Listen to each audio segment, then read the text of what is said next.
Hey guys, Joe here. Thanks for checking out another video on the channel. If you haven't seen the previous videos, yes, I am getting full sleeves, and this is the progress we've made. Anywho, today we are taking a look at a pretty damn cool firearm that I've been waiting to get my hands on, and today we get to take a look at it, and that is the Canik Mate small form factor MC9. This is the new hotness from Canik, and it replaces the TP9SC Elite, and we will be checking that out here in just a moment. This firearm, along with two others, were provided by Liberty Arms for review, so make sure to go ahead and check them out and Google them, because I can't link them obviously. Harrisonburg, Virginia, good people, good friends of mine, and they are still providing stuff for the channel, so keep watching for stuff from them. But this guy is a prior sold, or it was sold as it came in, firearm from the magical, very reasonable company of Canik. $399 for a new small form factor Micro 9 from Canik. For those of you that don't know, Canik has been around for a long time. Canik is the official, or one of the official, sidearms for the Turkish law enforcement, militaries, etc. And they have been a little bit remiss in the small form factor game. And they corrected that with this model introduced at SHOT Show, and very hyped and wanted. And today I have my hands on one, and we're going to be checking it out. And today's review is actually kind of a review for me too. I haven't actually put my hands on one of these yet, and I have to decide whether we're going to buy one for the channel. You can help influence that decision, clear, by becoming a member. If you become a member and you help the channel out by helping provide so that we can pick up firearms like this, then we can have them for the channel and you get earlier access to videos. We'll start doing giveaways when we get a substantial member base. I'm not really doing Patreon. I prefer to do it all here on YouTube to make it easier for everybody involved. Enough of the e-begging. Let's get back to the firearm. Like all Caniks, comes in a nice hard case. Comes with cut foam and holster, gun, and spare mag as per the usual. This is a belt loop one, so you wear it inside your pants and you can have it concealed and carryable. For $400, you get a small form factor, yet pretty reasonable round count handgun with an optics cut and decent sights out of the box. Its biggest claim to fame, obviously, is it has the Canik Glock killer trigger. However, that's a misnomer, and I don't really like that phrase, but I've heard it a lot. Here's the thing. Any trigger is better than a Glock trigger. Thank you. Thank you for coming to my TED Talk. Chambered in 9x19, it is one of the most common rounds in the world, and it is one of the most popular self-defense rounds. So make sure, if you're going to carry something, especially in the apocalypse or SHTF, use the acronym BRAIN of yours and figure out what that means. You will want something that is a common caliber. Carrying something that is chambered in 41 Magnum seems cool, but when you can't get that ammo, you might as well throw it at them. But has the punch tool for changing out the back strap, because it does come with two extra back straps. It comes with the medium on there, and then you get a small and a large. There's your toolkit for putting on your optics. Gun lock here in the base. I don't even know if this is on camera. Speed loader and the extra large magazine, which is important, and we'll be talking about that. It also comes with an extended base plate for the factory 12-round mag. So we'll be looking at that as well. Nice little cleaning kit, your books, and read your manuals, because that will tell you what your optics plates are cut for. However, in this one, you only get the gun and the optics cut there, which appears to be for probably RMSC footprint. I don't see any plates that are included with this particular firearm. I'm going to close the box, put the holster back in there for now. We'll get it back in there before we finish up. But yeah, Canik is a licensed producer of Walther P99 clones and homages. I guess, would you call it a clone if it's a licensed build? I'm not 100% sure. But these guns are extremely good shooters. They win competitions right out of the box for the SFX series, and they just came out with the Rival series, so they have a lot going for them. It has a very smooth exterior. The controls, while ambidextrous, are not extraneous, and they don't stick out super far, so the chances of everything getting snagged is lower. It does have pretty standard rear blacked out and front high-vis white front sight. You could snag those pretty easily on the draw, so make sure you have the right holster, such as the one it comes with. And the rear sight is flat so that you can run it off your pants or a table, etc. The optics cutout is in front of the rear sight, so you do retain your rear sight, which is a nice thing to see, and that is going to be helpful so that you can pick an optic such as a RMSC or the small footprint so that you can co-witness should you desire. Loaded chamber indicator and striker charged indicator, which is a nice double set of indicators, and you do have a red trigger blade safety. The way a trigger blade safety works, for those of you that don't know, including Glocks, is it prevents you from being able to pull the trigger unless the entire trigger is depressed. You need that because this firearm has no external manual safeties other than that trigger safety. So unless you pull it the right way, it won't go off. And there you go. It does have a 3-slot front pick rail. My TLR has a crossbar that's set up for my STK, so it's too far forward, but as you can see, you could put a light on there very easily. Something like the TLR7 or the TLR7 sub would be a good fit, but once you do that, then you do have a viable home defense firearm, for those of you that say you have to have a light in order to do that. Like I said, the controls are ambidextrous, so the slide lock slide release is on both sides.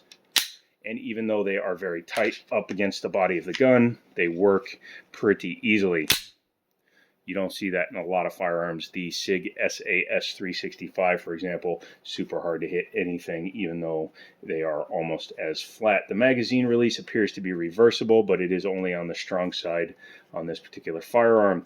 Has texturing here on the front strap and the sides, nothing up here where the thumb goes, which, if you ask me, is a little bit of a problem because I prefer texturing up there. You can always add Talon tape like I've done on several of my other guns, or silicone carbiding, but I think out of the factory it should have a little more texture there, and they did have a little bit of room here. They should have put 4 memory notches like some of the bigger guns have and even Tauruses have, and that would have been nice as well. The back strap has texturing in it as well. It's not overly aggressive, but it will work to hold the firearm. As you can see, even with a generous undercut, I can only get 2 of my fingers on there because I am a ginormous freak of a man at barely 6 feet tall. So I either require the pinky extension to be on the magazine, or I'd have to run the included 15 rounder. The 15 rounder does make it the appropriate size, but then you're getting into a gun that's much bigger. If you get bigger this way, I'd just as soon have it that way as well too. So if I'm going to carry a gun that has the same size grip as the SF Elite or the SFT, I might as well get the 4.5-inch barrel for better ballistics. Personal opinion, you can decide for yourself. I've never been in a situation where I wished I had a smaller gun. I prefer full-size metal frame guns. Again, personal choice, but I just think they feel better. Thinness and its ability to take a fall to the floor are 2 of the things I really like about this particular gun, but the thinness is the big thing because the Canik SC Elite is a super thick chunkster based basically on the Walther P99, and it just has a cut down frame. This is more in a 43 width. However, it is still a little bit chunkier this way as opposed to the Glocks. Overall though, the fit and feel of the size, other than this, is pretty damn solid.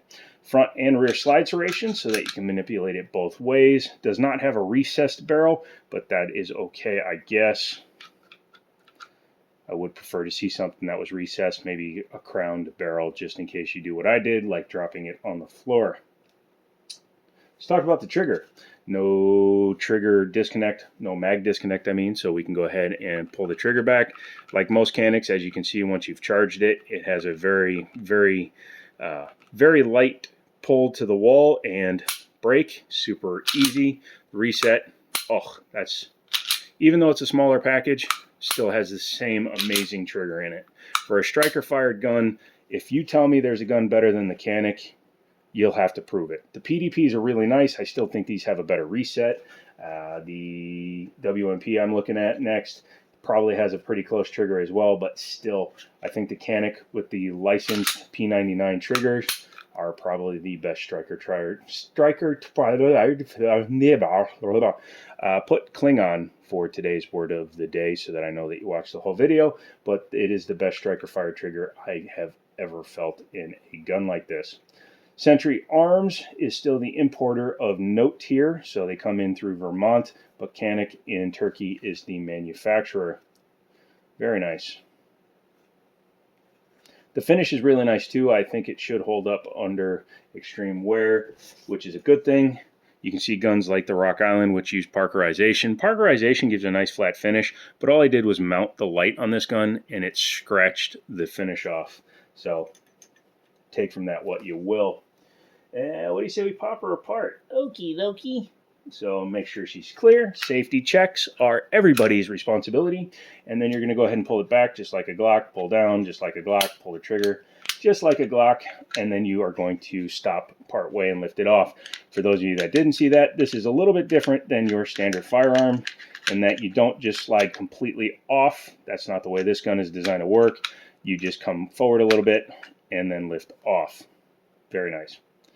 We will be having to make sure we reassemble it the right way, but overall, pretty simple. Taking out the guide rod, you will see that it is double nested and captive and metal. Very nice. Wow, that doesn't feel incredible. I'm going to put down this totally innocent piece of mail. There you go. Taking a look at the itty bitty barrel. There you go, 3.1 inch. Not the smallest thing ever, but pretty. You can see they've done some lightning cuts inside to help with the balance for when they take the optics cut out. Drop safety.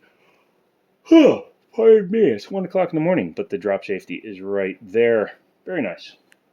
The frame is the interesting part because this block is new, and obviously the way they have to stack the fire control group is new as well. It's very compact, but it does look very familiar. So overall, it's kind of what you would expect, but a little bit tightlier packed. Yes, he said the word tightlier, so take from that what you will. Reassembly is the reverse of disassembly, so you take the barrel, take your spring, take everything, put it back together. Make sure that the spring is horizontal because if it's at any sort of angle, it's going to miss. Go ahead and find your reassembly position, which is right there. And then you just bring it back, and you can see it just clicked in on its own. Rack it back all the way to make sure the spring is lined up correctly. Point in a safe direction. Make sure it works. So the question is, what do we think? And by we, I mean you guys, because I already formed my opinion. I'm not going to tell you what my opinion is. I want to hear yours first. Of the Canik MC9, do you think it's going to supplant the Glocks and the 365s of the world, or do you think it's too little too late? Let me know your opinion on it. If you guys want to contribute and see me buy one for the channel, leave that down in the comments. Again, I'd like to buy every gun I ever touch, but that isn't always financially feasible. So let me know by using your words down below, and then you and I will have to see about getting this thing for the channel. Come back for the next video. I think the next video is going to be a visit with the new TX22 Compact, which is a great choice for those of you looking for a semi-auto 22. I look forward to showing you guys some stuff. I love you guys for watching me, coming along, becoming members, all that good stuff. Don't forget to get subscribed. And, as always, I'll talk to you later.